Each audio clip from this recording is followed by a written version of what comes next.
anúncios e vamos estudar Daniel capítulo 2. Abre lá. Daniel capítulo 2, em sequência do capítulo 1 que estudamos na quarta-feira passada, e ao longo daqui para frente vai ser um capítulo de Daniel a cada quarta-feira até o último, né? Até o capítulo 12. Daniel 2. Antes de ler o primeiro verso de Daniel 2, eu não posso deixar de fazer um comentário. Há 13 para 14 anos atrás, quando eu ainda não era cristão, nem frequentava essa igreja, eu tinha sérias críticas, diga-se de passagem, ignorantes a respeito da Bíblia. Críticas ignorantes. Por que eu digo críticas ignorantes? Porque criticar algo que não se conhece não é uma demonstração de inteligência. Eu acho que para se fazer uma crítica é preciso conhecer. E eu jamais tinha aberto uma Bíblia na minha vida. E tudo que eu sabia de Bíblia até os 40 anos era que era um livro, que se dizia que era a palavra de Deus, e conhecia vários versos de ouvir falar, citar. Quem não conhece um verso bíblico? A gente sempre ouve. E eu dizia, não, mas quem me convence que esse livro dizem que é a palavra de Deus? Como assim? Deus escreveu esse livro? Aí algumas pessoas me explicavam, não, foram homens, mas homens que escreveram inspirados por Deus. E eu dizia assim, mas quem me convence disso? Eu também posso escrever alguma coisa e dizer que eu fui inspirado por Deus? Sim ou não? Sim. Eu tinha críticas e reservas quanto a este livro. Por que eu estou dizendo isso esta noite? Depois de tantos e tantos estudos que nós já fizemos aqui, bíblicos e inclusive sobre Apocalipse. Porque foi o tema desta noite, exatamente esse assunto aqui, que fez a minha opinião mudar. O tema desta noite. Por isso eu gostaria que você prestasse atenção com muito carinho, porque da mesma maneira que mudou o meu conceito sobre este livro, e fez com que eu tomasse tempo e dedicasse tempo para deixar de ser ignorante e conhecer o livro, foi este assunto que eu gostaria que você prestasse atenção essa noite. Quem sabe, se mudou a minha opinião, pode mudar a de alguém também aqui essa noite. Alguém que possa ainda ter alguma reserva, alguma dúvida sobre este livro, o mais vendido no mundo de todos os tempos. Sabiam disso? Não há um livro no mundo mais vendido do que a Bíblia. Não há. O livro até hoje, com 2000 anos de existência, que intriga as pessoas, porque tem revelações que a ciência não consegue contradizer, transforma a vida de pessoas. O bêbado deixa de beber, o drogado deixa de se drogar, o adúltero deixa de adulterar, e ninguém consegue explicar que poder tem nesse livro. É um mistério. Poder sai daqui. Portanto, eu acho que nós estamos tomando tempo para estudar um livro, e esta noite há uma profecia neste capítulo que, vou usar entre aspas, quebrou as minhas pernas. E eu fiquei, quando estudei isso aqui, sem saber o que dizer. Eu não tinha respostas. E derrubou assim o meu mundo de pretensões, achava que sabia muita coisa, e descobri que esse livro tem que ser melhor investigado para a gente não sair por aí falando desse tema. Daniel capítulo 2, verso 1. E diz assim: no segundo ano do reinado de Nabucodonosor, teve este uns sonhos, e seu espírito se perturbou, e passou-se-lhe o sono. Para aqui. Aqui tem uma data, porque aqui diz segundo ano do reinado de Nabucodonosor. Ora, se você consultar qualquer livro de história, qualquer um, você vai encontrar a data que Nabucodonosor começou a reinar na Babilônia. Alguém consegue se lembrar dessa data?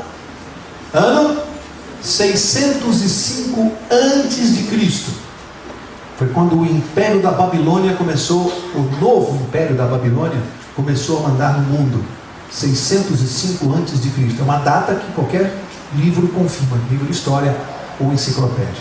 Aqui diz que no segundo ano do reinado, a contagem é regressiva, né? Antes de Cristo. 605, 604, que ano é esse livro? 603 antes de Cristo. É uma data aqui. O que aconteceu nesse ano? Diz aqui que Nabucodonosor foi deitar, teve um sonho, e esse sonho, segundo o verso 1, fez o que com ele? Perturbou e tirou o sono dele. Foi deitar, preocupado com alguma coisa, e ele sonhou algo, que acordou transpirando, perturbado, e aí não conseguiu dormir mais. Passou-se-lhe o sono, disse o verso. Ele sonhou algo tão importante que ele não conseguia mais dormir. Bom, pelo contexto que vem adiante, nós já podemos antecipar que ele deitou, preocupado possivelmente com o futuro do seu reinado, do seu império. Talvez pensando assim, bom, e o dia que eu me for, que eu morrer, o que vai acontecer de tudo isso aqui que eu comando? Ele havia conquistado o mundo daquela época. Ou pensando talvez, será que da mesma maneira que eu conquistei esses povos aqui, pela força, será que alguém poderá vir e tentar conquistar e derrubar o meu reino? Ele dormiu com alguma preocupação parecida com isso. Verso 2. Então o rei mandou chamar os magos, os encantadores, os feiticeiros e os astrólogos, para que declarassem ao rei qual tinha sido o seu sonho. Quando vieram e se apresentaram diante do rei, este lhes disse: tive um sonho que perturba o meu espírito e quero saber o que significa. Para quê? Interessante, né? Rei é rei, né? Acordou perturbado, teve um sonho, perdeu o sono. O que ele fez logo em seguida? Mandou convocar no palácio os magos, encantadores, ou seja, uma terminologia da época, né? Vamos entender assim, os videntes de hoje, os sábios, aqueles que dizem que adivinham as coisas. Essas que vocês veem na televisão aí, né? Não vou mostrar nomes para não ferir religiões, mas essas pessoas que se apresentam como aqueles que adivinham o futuro ou leem pensamentos, os videntes em geral. Mandou convocar todo mundo ao palácio. Aí disse para eles assim: olha, eu tive um sonho que me perturbou, acordei, eu queria que vocês me dissessem o que foi que eu sonhei. Fácil responder? O rei está pedindo. Digam o que eu sonhei. Afinal eles não se diziam videntes, sábios, magos, não é? Então ele falou: então digam o que eu sonhei. Verso 4. Então os astrólogos disseram ao rei em siríaco: ó rei, vive eternamente, dize o sonho, ou seja, conta o sonho a teus servos e daremos a interpretação. Respondeu o rei aos astrólogos: é esta a minha decisão. Se não me fizerdes saber o sonho e a sua interpretação, sereis despedaçados e as vossas casas serão feitas um monturo. Mas se vós me declarardes o sonho e a sua interpretação, recebereis de mim dádivas, recompensas e grande honra. Portanto, declarai-me o sonho e a sua interpretação. Responderam pela segunda vez e disseram: diga ao rei o sonho a seus servos e daremos a sua interpretação. Verso 8. Então o rei respondeu: percebo muito bem que vós quereis ganhar tempo, porque vedes que a minha palavra é irrevogável. Se não me fizerdes saber o sonho, uma só será a sua sentença. Vós preparastes palavras mentirosas e perversas para as proferirdes na minha presença, esperando que se mude a situação.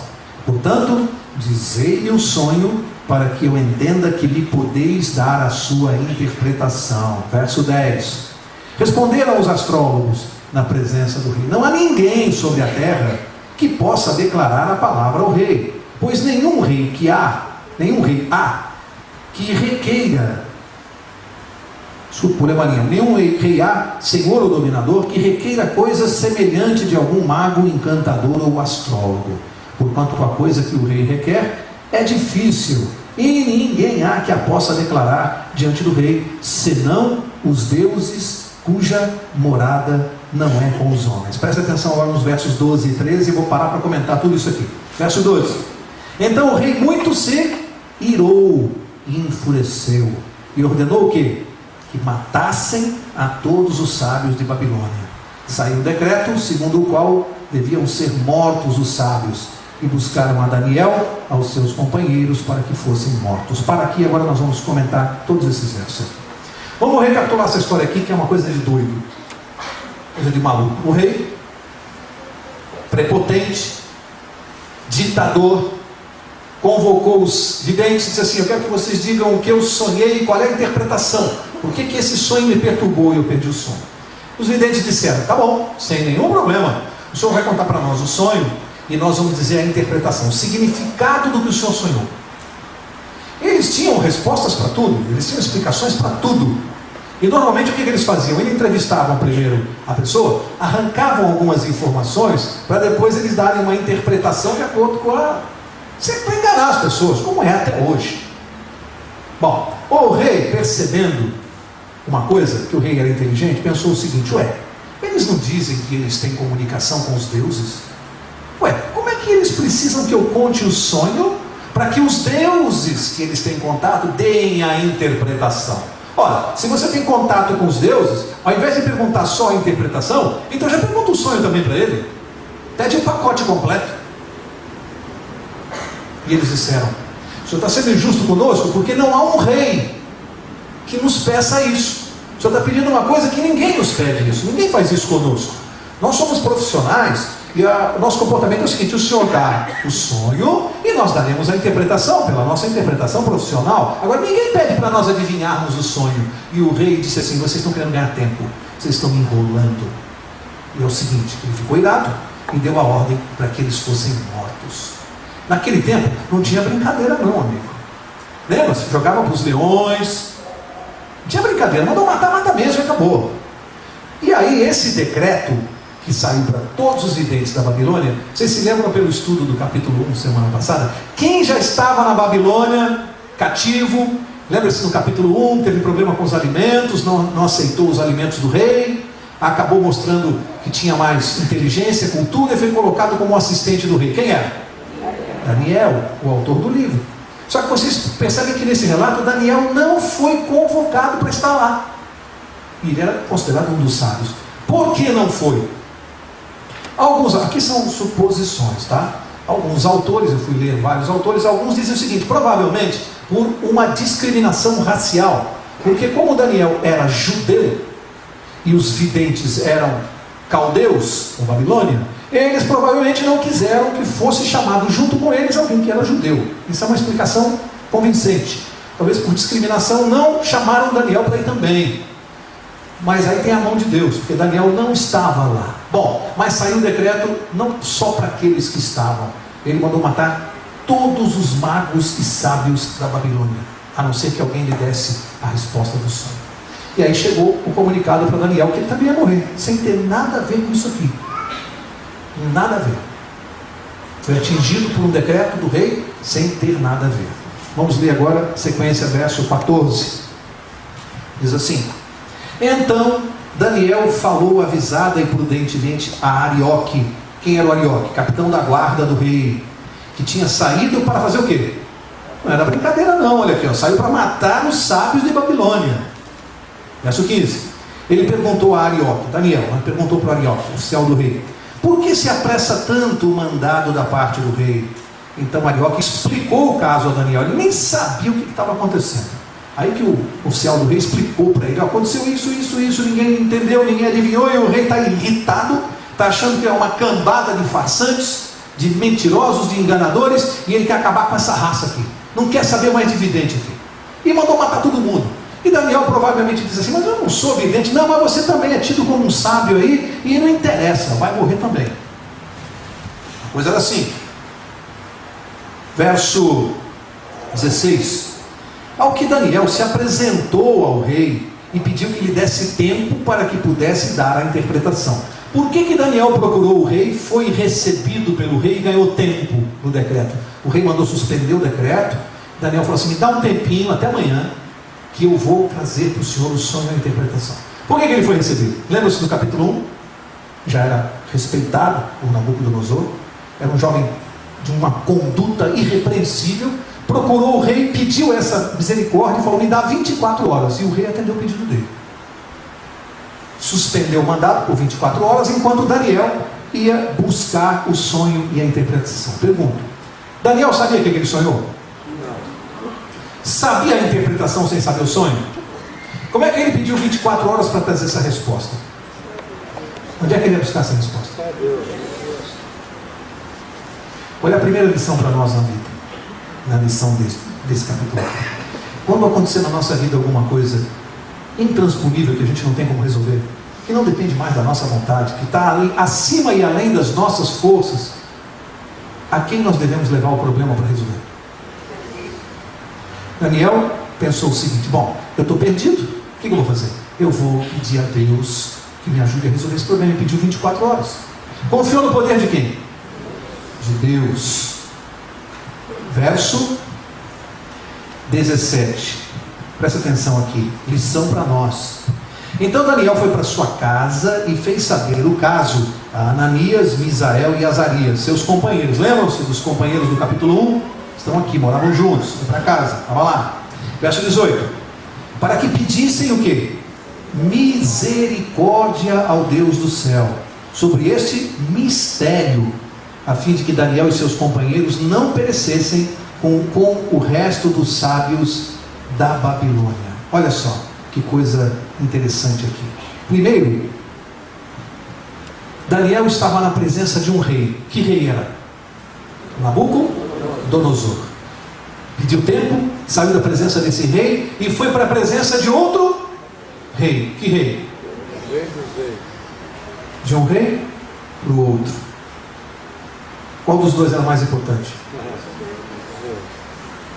Eu tenho que entender que há momentos na minha vida que eu estou diante de algum rei desse mundo aqui, uma pessoa importante, um empresário, para alguns um chefe, para outros uma pessoa de respeito. Ninguém é mais importante do que o rei dos reis. Você está tendo dificuldade com o rei deste mundo? Sai da presença dele e vai para a presença do rei dos reis. Missão de Daniel para nós. Foi direto. Primeira coisa. Segunda coisa. Ele foi para casa e fez o quê? Contou para os amigos e pediu para fazerem o quê? Oração. O que eles fizeram aqui? Uma reunião de oração de emergência. Pergunto, há momentos na nossa vida que nós vamos precisar convocar amigos para fazer uma oração intercessória em conjunto? Tem mais poder do que a oração isolada? O que vocês acham? Uma pessoa orando sozinha ou um salão desse com 400 pessoas orando pelo mesmo pedido? Então, mais uma lição para nós. O poder da oração intercessória e da reunião de emergência para a oração. Isso aqui foi um culto a Deus de emergência. E aqui, amigo, a gente tem mais uma lição na vida, pelo menos para mim foi. Sabe, eu aprendi uma coisa. A oração, mais do que uma coisa que a gente precisa todos os dias, mais do que uma coisa que a gente precisa todos os dias, é uma coisa que a gente precisa o dia todo. Guarda isso. Guarda isso. Mais do que uma coisa para todos os dias, é algo que você precisa para o dia todo. Emergência. Daniel foi buscar Deus, parou tudo que ele estava fazendo, largou seus compromissos e foi para a fonte para resolver um problema insolúvel e emergente. Verso 19. Então foi revelado o mistério a Daniel numa visão de noite, pelo que Daniel louvou o Deus do céu. Presta atenção aqui, ó, verso 20. Disse Daniel: seja bendito o nome de Deus para todo sempre, porque dele é a sabedoria e a força. Olha só, é ele quem muda os tempos e as horas, remove reis e estabelece reis. Ele dá sabedoria aos sábios e conhecimento aos entendidos. Ele revela o profundo e o escondido, conhece o que está em trevas e com ele mora a luz. Qual foi a primeira coisa? Verso 23 agora. Ó Deus de meus pais, eu te louvo e celebro, porque me deste sabedoria e força. Agora me fizeste saber o que te pedimos, porque nos fizeste saber esse assunto do rei. Qual foi a primeira coisa que Daniel fez quando recebeu a revelação que ele tanto precisava? Agradeceu a Deus, engrandeceu o nome de Deus e louvou a Deus. Qual é a lição que a gente tira disso aqui? É uma lição às vezes triste.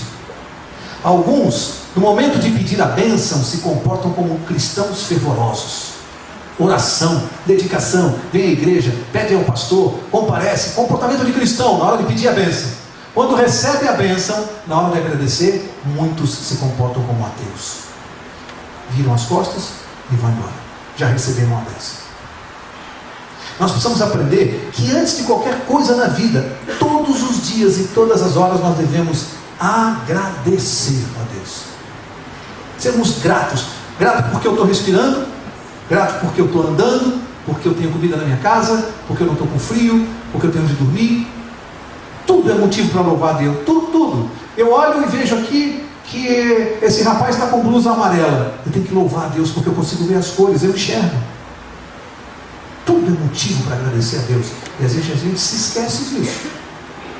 E Daniel, antes de qualquer coisa, ele podia ter saído correndo para a presença do rei, né?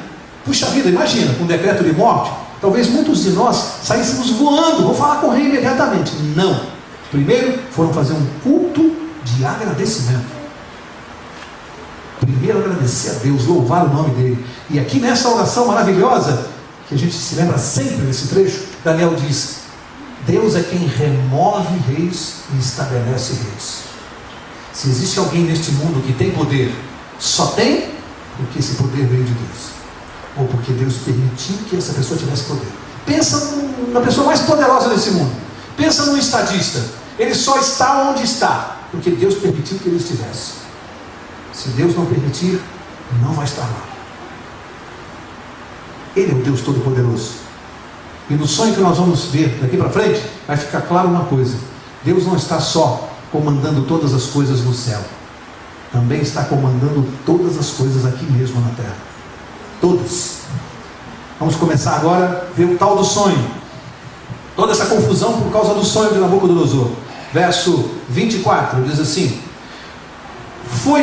por isso Daniel foi ter com Arioque, o qual o rei tinha constituído para matar os sábios de Babilônia. Entrou e lhe disse: não mates os sábios de Babilônia, introduze-me na presença do rei e lhe darei a interpretação. Olha, primeira coisa que Daniel fez, olha o comportamento cristão. Vai analisando o comportamento desse jovem de 18 anos, que aqui já tinha 20. Primeira coisa que ele fez: intercedeu pela vida dos sábios da Babilônia, que ele nem conhecia. Intercedeu pelos outros. E aqui a gente entende mais uma coisa interessante. Várias e várias vezes na Bíblia, a Bíblia mostra para nós que a presença de um justo pode salvar a vida de um monte de ímpios. Um justo. Eu diria para vocês que se lá em Sodoma nós tivéssemos mais 10 justos, a cidade não teria sido destruída, por amor aos 10. Significa que os ímpios que aí fora perseguem os cristãos, criticam, nem sabem que muitas vezes a sua vida tem sido preservada, às vezes pela presença de um justo na sua casa. Sabiam disso? Que muitas vezes nós estamos conferindo a familiares nossos as bênçãos, alcançam a eles, porque Deus abençoa os justos. E os ímpios às vezes pegam carona. E está aqui Daniel intercedendo pelos ímpios, e a vida deles vai ser preservada pelo pedido de um justo. A vida dos ímpios preservada. Verso 25, olha isso aqui, olha isso aqui. Vê se te lembra alguma coisa do mundo de hoje. Então Arioque depressa introduziu Daniel na presença do rei e lhe disse: achei um dentre os filhos dos cativos de Judá, o qual fará saber a interpretação ao rei. Olha o Arioque: Senhor rei, eu achei um, passei a noite sem dormir, não jantei, não me alimentei, fui procurar nessa cidade inteira da Babilônia, depois de desgaste de tanta peregrinação, eu encontrei alguém para responder o seu sonho, rei, porque eu sou muito bom, sou o melhor assessor que o senhor já teve. Você lembra alguma coisa? Ele tinha ido procurar Daniel? Ele fez alguma coisa? Ah, mas ele chega para o rei: eu achei a pessoa que vai resolver o seu problema. Eu achei. Verso 26. Respondeu o rei a Daniel, cujo nome era Beltesazar: podes tu fazer-me saber o sonho que tive e a sua interpretação? Interessante que você vê aqui nessa linguagem, nessa maneira como o rei está fazendo a pergunta, é uma coisa irônica, né? Jocosa. É como se o rei estivesse olhando para Daniel, 20 anos de idade, e disse assim: podes tu, jovem, saber o que eu sonhei e a interpretação, quando todos os sábios mais velhos e mais experientes do que você não puderam saber? Podes tu? Olha a ironia. Olha a resposta de Daniel, verso 27. Respondeu Daniel na presença do rei: o mistério que o rei requer, nem sábios, nem encantadores, nem magos, nem adivinhos o podem descobrir ao rei, mas há um Deus no céu, o qual revela mistérios. Ele fez saber ao rei Nabucodonosor o que há de ser no fim dos dias. O teu sonho e as visões da tua cabeça, na tua cama, são esses dois pontos. Para aqui. Enquanto Arioque entrou na presença do rei junto com Daniel, entraram os dois. Arioque diz assim: eu achei, fui procurar, não descansei e achei. O rei olha para Daniel e Daniel diz assim: olha, eu não sei, isso é um mistério, não tem explicação, não tem resposta de mim, o senhor. Agora, há um Deus nos céus. Enquanto um se encheu de glórias deste mundo, sem mérito, o outro não reclamou nada para si, não pediu nenhum mérito pessoal e atribuiu tudo a Deus. Você vê alguma diferença de comportamento? Tem algum testemunho aqui para a gente seguir? O jovem está mostrando por que ele é de Deus? O comportamento dele aqui na confusão, ele perdeu a cabeça, que vai morrer, ou ele continua mantendo um comportamento reto, caráter? O que vocês acham? Examina o comportamento de um homem de Deus. No momento de extrema dificuldade, ele não perde a linha, não perde o rumo, não perde o caráter. Se mantém firme, sempre apontando para Deus, nunca para ele. Verso 29. E agora ele vai começar a explicar o sonho. Tudo isso que nós fizemos até agora para chegar aqui, né? Está todo mundo querendo saber. Tá bom, Mauro, está falando muito, mas que raio de sonho é esse aí? Então vamos lá, vamos ver que raio de sonho é esse aí. Estando tu, ó rei, na tua cama, subiram os teus pensamentos ao que há de ser depois disto. O que quer dizer isso aqui? O que há de ser depois disso é no futuro. O rei dormiu querendo saber o futuro do seu reino, né? Preocupação das pessoas hoje. Quem é que não quer saber o futuro? Quem não gostaria de ter revelações sobre o seu futuro, né? Tem gente que quer saber tanto que fica lendo horóscopo todo dia, né? E o pior é que acredita naquilo que está escrito ali. Isso que eu acho impressionante. É que lê e acredita e faz o que está escrito ali, né? Verso 30. Quanto a mim, olha só de novo, me foi revelado este mistério, não porque eu tenha mais sabedoria do que todos os viventes, mas para que a interpretação se fizesse saber ao rei, e para que entendesses os pensamentos do teu coração. Agora ele vai explicar o sonho. Verso 31. Ele diz: tu, ó rei, estavas olhando e viste uma grande estátua. Essa estátua era grande e cujo esplendor era excelente. Estava em pé diante de ti, e a sua aparência era terrível. A cabeça da estátua era de quê? Ouro fino. O seu peito e os seus braços de prata. O seu ventre e as suas coxas de bronze. As suas pernas de ferro. Os seus pés em parte de ferro e em parte de barro. Estavas vendo isto quando uma pedra foi lançada sem auxílio de mãos, a qual feriu a estátua nos pés de ferro e de barro e os esmiuçou ou estraçalhou. Verso 35. Então foi juntamente esmiuçado o ferro, o barro, o bronze, a prata e o ouro, os quais se fizeram como a palha das eiras no estio.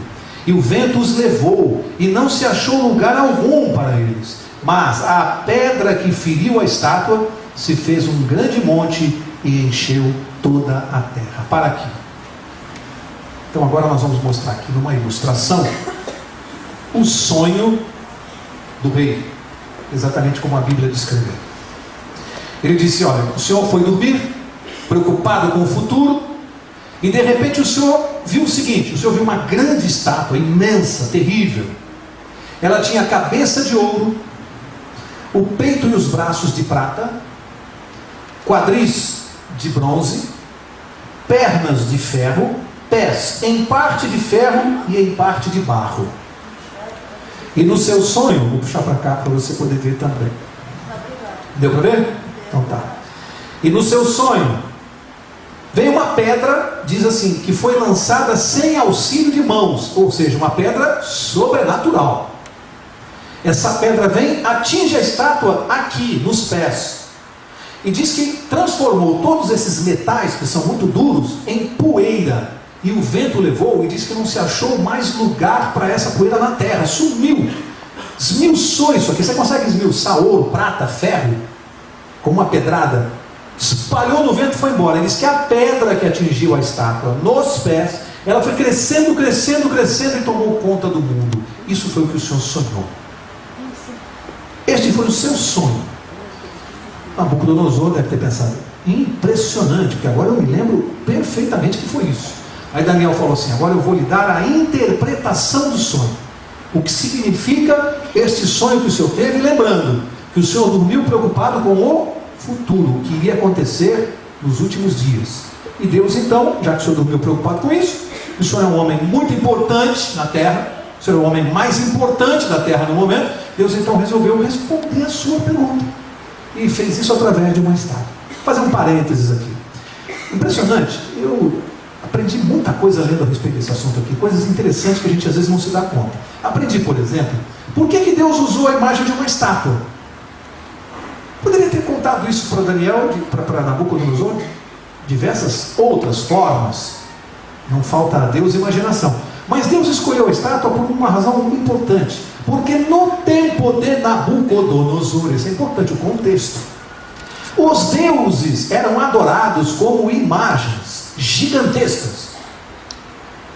E eles se ajoelhavam aos pés daqueles monumentos gigantescos em adoração aos deuses da Babilônia. Deus pegou a imagem que o Nabucodonosor bem compreendia, de uma imagem poderosa, uma estátua, e aproveitou aquilo que Nabucodonosor compreenderia para então revelar para ele o sonho. Deus aproveitou tudo aquilo que era linguagem naquela época, linguagem visual. Achei muito interessante ao aprender isso. É isso mesmo, vai ser sugestionado. Até agora não vejo no capítulo nada de sobrenatural para me fazer crer na Bíblia. Afinal de contas, eu posso inventar uma estátua. Eu posso dizer que o rei sonhou a estátua e posso sugestioná-lo a dizer que foi isso mesmo que ele sonhou. Até aqui eu pensava, não me convenceu. Mas daqui para frente a coisa vai ficar complicada. Porque agora Daniel vai explicar o sonho e aí fica difícil. Fica difícil para tentar explicar isso aqui humanamente. Verso 36, ele diz, este é o sonho, também a interpretação dele diremos, pois, na presença do rei. Primeiro o rei viu aqui um grande milagre, não é? Um grande milagre. Como é que um jovem, sem receber nenhuma dica, nenhuma pista, descobre o sonho? Não deu dica nenhuma para ele, não deu nenhuma pista. Quer dizer, já de cara para o rei, um grande milagre. Já o deixou desconcertado. Verso 37. Agora Daniel começa a explicar. Ele diz assim: tu, ó rei, és rei de reis, a quem o Deus do céu deu. Olha só o que Deus te deu, Nabucodonosor. Ele te deu o reino, o poder, a força e a majestade. Ou seja, tudo que o Senhor tem foi Deus que deu. Tudo. Verso 38. Em cujas mãos ele entregou os filhos dos homens, onde quer que habitem, os animais do campo e as aves do céu, e fez que dominasses sobre todos eles. Tu és a cabeça de ouro. Vai dizer, olha, se o Senhor tem domínio sobre toda a terra, Deus entregou em suas mãos todos os homens que habitam sobre a terra, porque o Senhor está imperando sobre o mundo todo. O Senhor subjugou todos os povos e nações. Tudo isso está em suas mãos, porque assim Deus o concedeu. Tu és a cabeça de ouro da estátua. O Senhor representa isto aqui, a cabeça de ouro. Eu acho que Nabucodonosor deve ter, né? Opa, estou gostando do sonho, estou achando legal. Eu não sabia o que vinha pela frente, esperava bajulação, né? Mas não vem bajulação não, porque olha o verso seguinte, o verso 39 diz assim: depois de ti se levantará outro reino inferior ao teu, e um terceiro reino de bronze, o qual terá domínio sobre toda a terra. Para quê? O rei estava esperando ser bajulado, e de repente Daniel, um garoto de 20 anos, diz assim: mas depois de ti um reino inferior ao teu vai te derrotar. Você acha que ele gostou de ouvir isso? Naquele tempo ele podia considerar uma blasfêmia, dizer assim: joga esse moleque lá para os leões. O que ele pensa que ele é? Como que alguém vai me derrotar? E ainda por cima, um reino inferior ao meu? Você está me desmoralizando? Diz assim: depois de ti um outro reino. Outro reino significa que a cabeça, além de representar Nabucodonosor, representava também um reino. Portanto, além de representar Nabucodonosor em pessoa, representava o reino da Babilônia. A própria Bíblia está dizendo que esse período, a cabeça, representa o reino da Babilônia. Ele disse assim: depois de ti virá um outro reino inferior ao teu. Eu pergunto, a prata é inferior ao ouro? Sim. Aí nós vamos recorrer à história, porque isso aqui, quando foi a data do sonho? Ano 603, guarda essa data, 603. Agora vamos ver o que a história diz a respeito. Quando você vai para a história, você descobre que no ano 331, contagem regressiva, 603, 600, 500, 400, 300, 331 antes de Cristo, a história diz que, nós estudamos, né? Qual foi o império que derrotou a Babilônia? Medo-Pérsia. Ano 331. A Medo-Pérsia era inferior em poder e financeiramente também? Era inferior à Babilônia? Muito inferior. E a história diz que a Medo-Pérsia derrotou a Babilônia. Quantos braços tem a estátua? Medo-Pérsia. Derrotou a Babilônia no ano 331. Algo que era impensável alguém imaginar naquele tempo, que a Babilônia pudesse ser derrotada.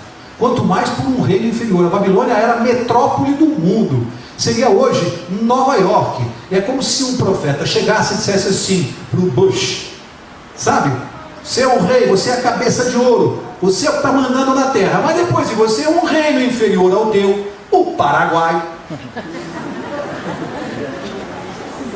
vai te derrotar, vai tomar Nova York, vão encher de camelôs e calçadinhos falsificados.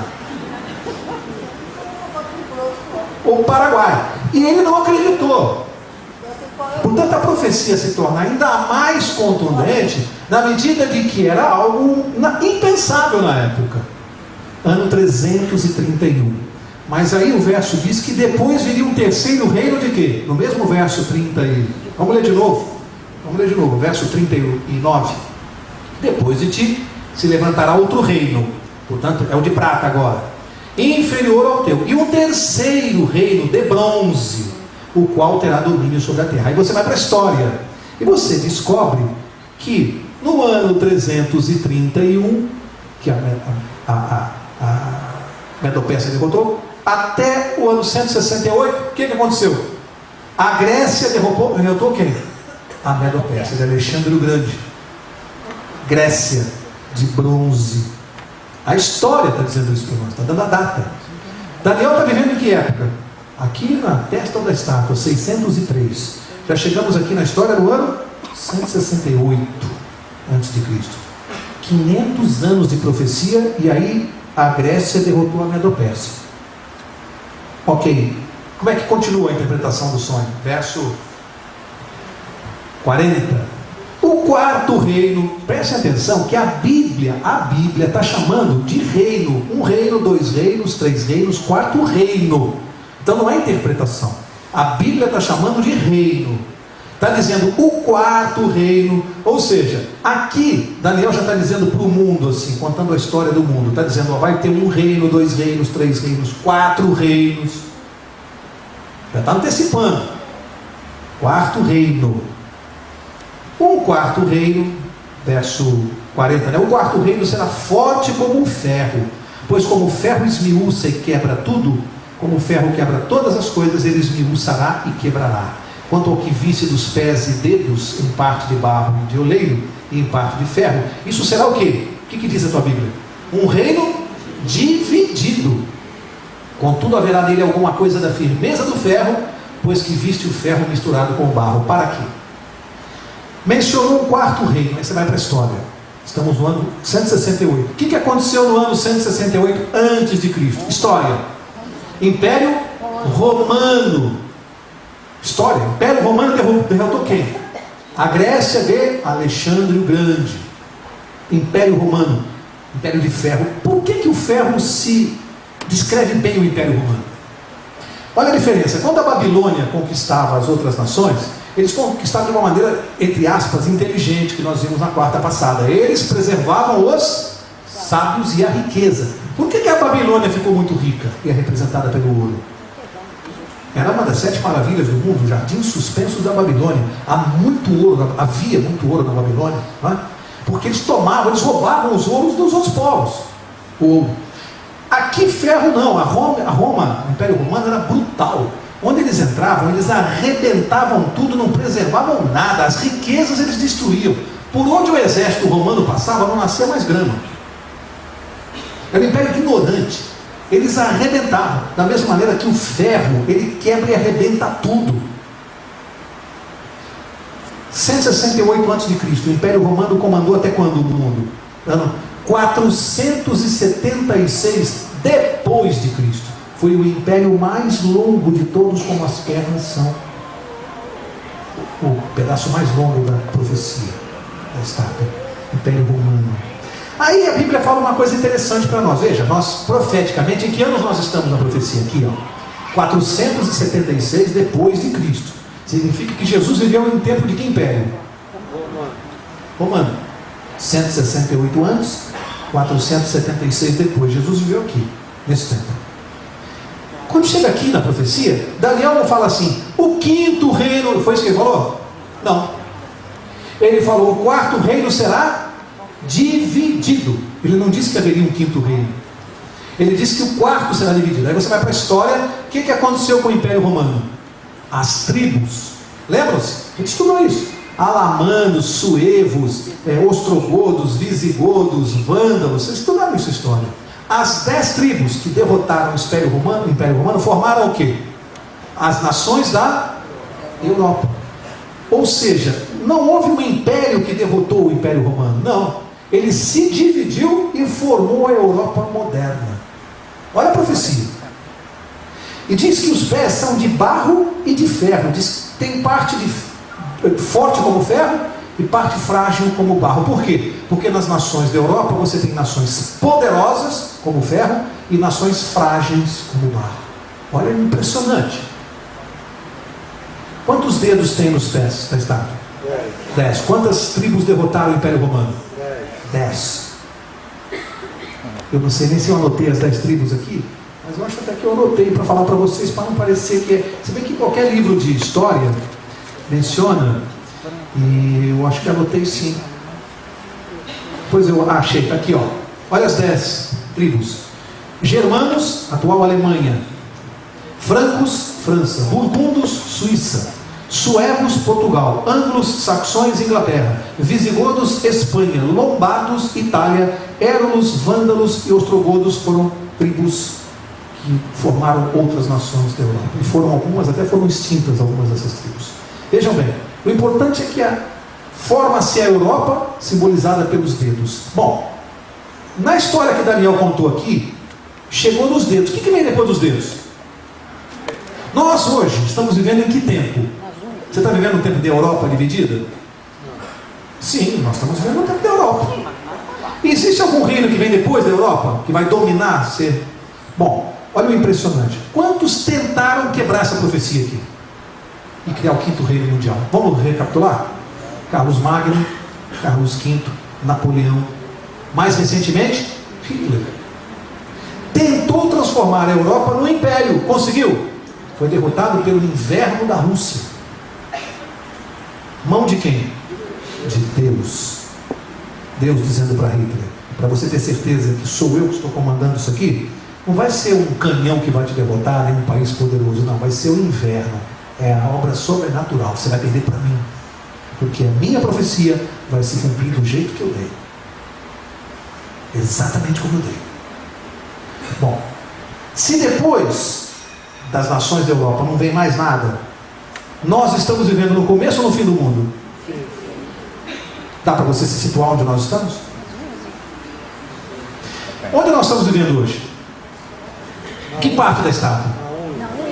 Nas unhas. Depois disso, o que ele disse que aconteceria? Vamos ler? Não, mas antes eu tenho que ler uma coisa interessante aqui. Eu parei no verso 40. Vamos ver o verso 41, que diz assim. Verso 41. Quanto ao que viste dos pés e dos dedos, em parte de barro e em parte de ferro, isso será um reino dividido.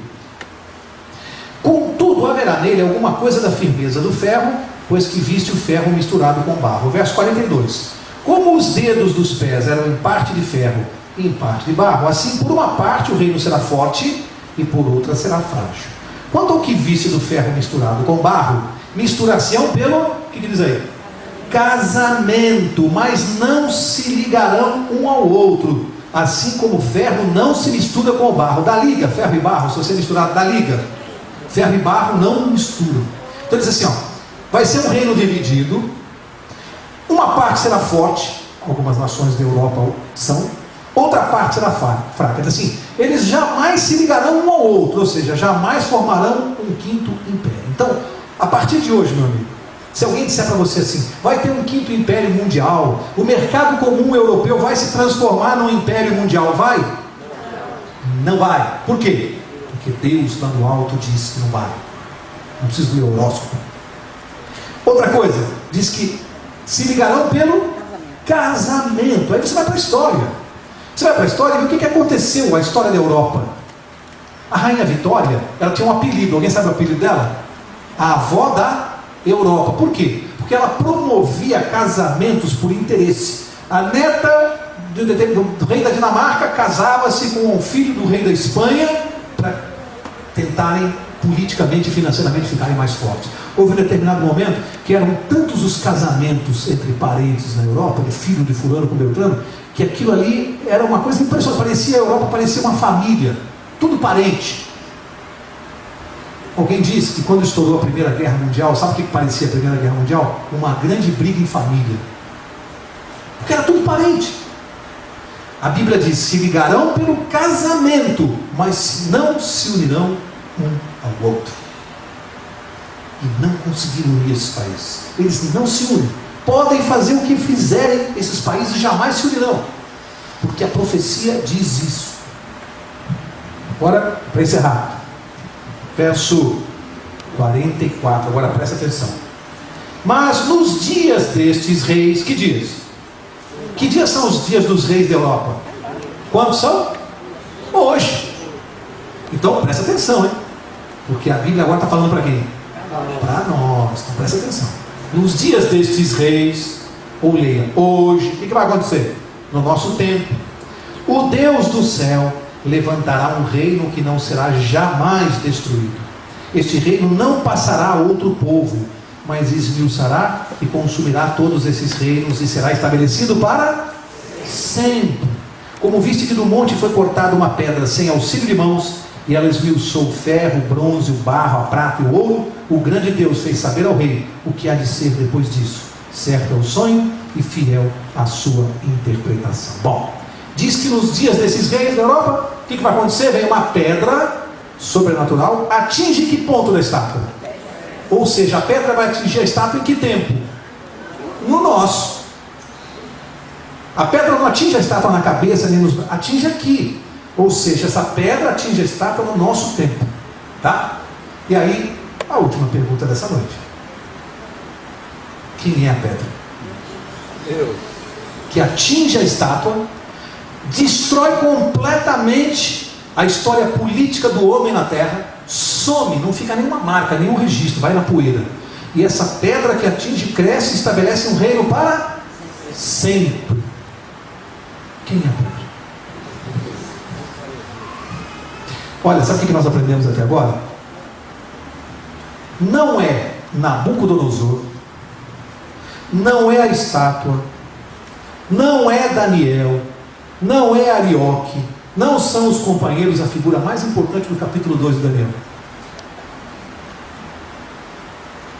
Parece que é a estátua, né? É a pedra. É a figura mais importante do capítulo 2 de Daniel, é a pedra. Porque a pedra é a solução para todos os nossos problemas. Ou alguém está feliz nesse mundo aqui? Alguém se deu o trabalho de contar quantos versos Deus contou essa profecia? 9. Você contaria a história política do homem em 25 séculos com 9 versos? Alguém já calculou que seria preciso pelo menos uns 6.000 livros para contar isso aqui. Deus contou em 9 versos. O que ele errou? Nada. Aí quebrou minhas pernas. Que quando eu estudei isso aqui, eu falei, não, agora, para explicar isso aqui, se não vem de Deus, de onde vem isso aqui?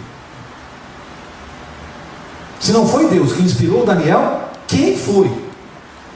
Porque Daniel, eu garanto para vocês, não tem condição de fazer isso aqui. E a Bíblia afirma que foi Deus que falou para ele. Aí é uma questão seguinte, pela fé, ou eu explico isso aqui de outra maneira, ou eu tenho que aceitar essa verdade. E como um ser inteligente, eu resolvi aceitar a existência de um ser sobrenatural que quer me salvar. E eu não sabia disso. Porque isso aqui não é para a gente sair daqui com mais cultura essa noite. Isso aqui é para Deus estar dizendo assim para nós: olha, estou aqui. Vocês pensaram que eu fui embora? Está aqui na minha mão o mundo. Está aqui, ó. Vocês estão preocupados com o quê? Está aqui, ó. Eu comando as coisas e você tem que confiar em mim. É isso que Deus está falando. Isso aqui é lindo para mim, para eu ter confiança em Deus e saber que Ele está no comando. E o homem não pode mudar isso aqui. E não consegue mudar. E a história do homem na terra está no fim. Acabou. Agora Deus vai escrever o resto da sua história, que é a história verdadeira. Para encerrar, a pedra, né? Eu perguntei quem é a pedra. Eu vou ler aqui Lucas capítulo 10. Marca essa página aqui que nós vamos voltar. E vou rapidinho porque nós já estamos adiantados na hora. Lucas, é o último verso dessa noite. Depois só vou completar lendo os últimos 3 de Daniel aqui. Vai lá em Lucas 10. Lucas 10, vamos saber afinal de contas quem é a pedra. Lucas 10, verso 17.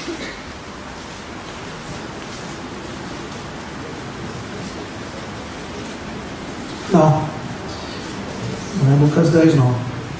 Perdi o verso aqui. Deixa Lucas 10, vamos ler 1 Coríntios 10. 1 Coríntios 10. Eu me enganei em Lucas lá, é outro verso, mas depois eu acho. 1 Coríntios 10. 1 Coríntios 10, verso 4. 1 Coríntios 10, 4. Diz assim: e beberam da mesma bebida espiritual, pois bebiam da pedra espiritual que os seguia. E a pedra era? Quem é a pedra que atinge a estátua? Nada mais, nada menos do que Jesus Cristo. E aí a gente estuda na Bíblia que Jesus vai voltar. E aqui a Bíblia conta que Ele volta no tempo da Europa, no nosso tempo, para estabelecer um reino eterno. Eu quero ler os últimos versos de Daniel, verso 46. Então o rei Nabucodonosor caiu com o rosto em terra e adorou a Daniel, e ordenou que lhe fizessem oferta de cereais e perfumes suaves. Respondeu o rei a Daniel: certamente o vosso Deus é Deus dos deuses, o Senhor dos reis e revelador de mistérios, pois pudeste revelar este mistério. Então o rei engrandeceu a Daniel e lhe deu muitas e grandes dádivas, e o pôs como pouca coisa, governador de toda a província da Babilônia, como também por principal governador de todos os sábios da Babilônia. Foi ser chefe dos sábios. A pedido de Daniel, o rei constituiu superintendente sobre os negócios da província. Quem? Sadraque, Mesaque e Abdenego. Mas Daniel permaneceu na corte real. Portanto, amigos, para encerrar, eu costumo dizer que eu tenho aqui as digitais de Deus. A partir do momento que eu vi isso aqui na Bíblia, mudou meu conceito e eu passei a considerar esse livro aqui, sem sombra de dúvida, inteiro, da primeira linha até a última, totalmente a palavra de Deus. Respeito esse livro e leio cada palavra como Deus falando comigo, e não homens. Esse livro mudou a minha vida, mudou o meu conceito, e eu não tenho vergonha de falar isso. Não tenho vergonha de dizer que até os 40 anos de idade eu era um homem ignorante, só por uma razão, porque não conhecia Deus. Totalmente ignorante.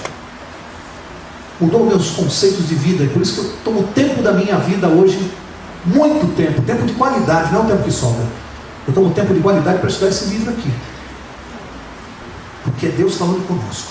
Eu quero encerrar. Quando eu cheguei hoje aqui, uma pessoa me abordou na entrada e falou assim: Mauro, eu quero que você conte aquela história do cientista. Eu disse: rapaz, mas eu já contei essa história tantas vezes na minha vida. Mas aqui no Brooklyn, que eu me lembro, eu acho que faz mais de ano que você não conta, e tem visita.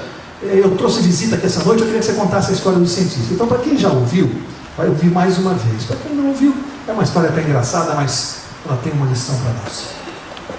A história daquele professor de física nuclear, e ele ganhava a vida fazendo palestras em universidades sobre física nuclear. Mas ele tinha uma característica: ele tinha pavor de avião, não andava de avião de jeito nenhum. Então ele ia fazer suas palestras a convite nas universidades. Ele contratou um motorista, e o motorista dirigia o seu carro na estrada, nas longas distâncias, viagens. Ele ia sempre com o motorista. E os anos foram passando, aquele motorista foi se transformando em um amigo, um companheiro. Depois de 10 anos, uma determinada data, ele estava viajando para fazer mais uma palestra. E ele, no banco de trás do carro, confidenciou com o seu motorista e disse assim: rapaz, você sabe, eu estou tão cansado, eu ando cansado, você não sabe o que eu daria hoje para não ter que fazer essa viagem e fazer essa palestra.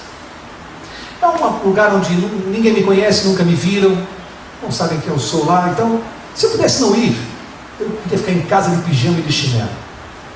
O motorista dirigindo, já tinha intimidade com o patrão, falou: o senhor sabe uma coisa, eu trabalho há muitos anos com o senhor, e o senhor não sabe uma coisa a meu respeito. O senhor sabe que eu tenho uma boa memória?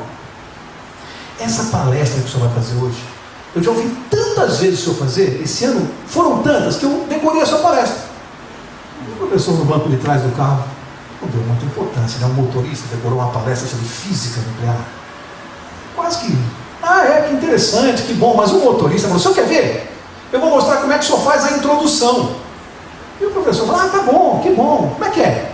O motorista dirigindo começou a fazer a introdução da palestra. Depois de 2 minutos, o professor estava com os olhos esbugalhados, porque não era só memória, era impressionante. O motorista decorou os gestos do professor, ele usava a entonação de voz do professor. Onde o professor fazia uma colocação, ele fazia com a mesma entonação de voz. E era tão impressionante que chegou uma hora o professor falou assim: pera um pouquinho, para esse carro, você acabou de me dar uma ideia, ninguém me conhece lá. É impressionante a sua memória. Vamos fazer uma coisa, ninguém me conhece, vamos trocar de roupa e você vai fazer a palestra no meu lugar. O motorista achou a ideia demais. Eu vou fazer, você vai fazer, vamos trocar de roupa. Trocaram de roupa, o motorista vestiu o terno do professor, o professor vestiu o uniforme do motorista e foi para o volante. O professor estacionou na frente da universidade, abriram a porta de trás do carro, o motorista fez como o professor, estufou o peito e foi caminhando no meio das pessoas e sendo recebido pelas pessoas como o professor. E introduziram ele no auditório. O susto do professor é quando ele entrou no auditório, tinham mais de 1000 pessoas, estudantes de física e professores, o auditório lotado. Aí o professor percebeu que não era uma coisinha qualquer, quis voltar atrás, mas que nada, o motorista já tinha entrado, subido no púlpito, tomado o seu lugar, e o professor fazendo sinal e ele nem aí. O professor sentou ali no canto, colocou o cap no colo, como o motorista fazia, e ficou olhando branco para a plateia. Falou: o que vai acontecer aqui? Olha a besteira que eu fiz. Mas o motorista empolgado começou a fazer a palestra. Perfeita, não errava nada. A entonação de voz, as colocações, parecia um físico nuclear. O professor sentado ali pensava assim: mas ele é um cara de pau. Como é que esse cara me imita tanto, engana tanta gente desse jeito? Cara de pau. E ele foi fazendo a palestra, foi fazendo até o final perfeito, não errou nada. Mas no final cometeu um erro grave. Se encheu, achou que era bom, que ele era demais, se encheu de orgulho e quis imitar o professor em tudo, olhou para aquele auditório e disse assim: alguém tem alguma pergunta? Levantou um cidadão lá no fundo. Sabe aquele cara chato? Sabe aquele cara que ao invés de fazer logo a pergunta, o cara quer mostrar cultura para o auditório, aí começa a fazer as considerações para todo mundo pensar: pô, o cara entende, o cara sabe. Cheio de considerações, o motorista olhando para ele e o professor ali branco. E o cara fazendo aquelas considerações, mostrando que era um conhecedor do assunto. E aí vem aquela pergunta cabeluda sobre física nuclear. Silêncio no auditório. O motorista respirou fundo, olhou para os olhos do cidadão e disse assim: meu jovem, a questão que o jovem acaba de levantar é tão simples e tão fácil de responder que eu vou pedir ao meu motorista para te responder.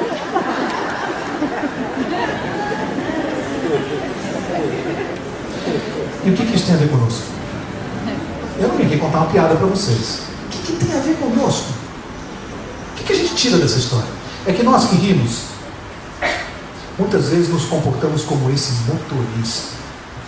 E nós achamos que porque temos uma boa memória, porque temos diploma universitário, no caso de alguns porque já viveram bem a vida, acham que já adquiriram experiência de vida, no caso de outros acham que adquiriram cultura, diplomas, nos sentimos tentados como esse motorista a achar que nós somos os bons e já podemos e estamos em condições de fazer o trabalho do mestre. E vai chegar um momento na vida, como chegou na minha vida, que eu tive que descobrir o meu limite, onde termina e onde começa o limite de Deus. Eu tive que descobrir como esse motorista, que por melhor que ele fosse, por melhor talento que ele tivesse, ele jamais será igual ao professor. E eu tive que descobrir na minha vida que eu jamais posso fazer na minha vida o que Deus pode fazer.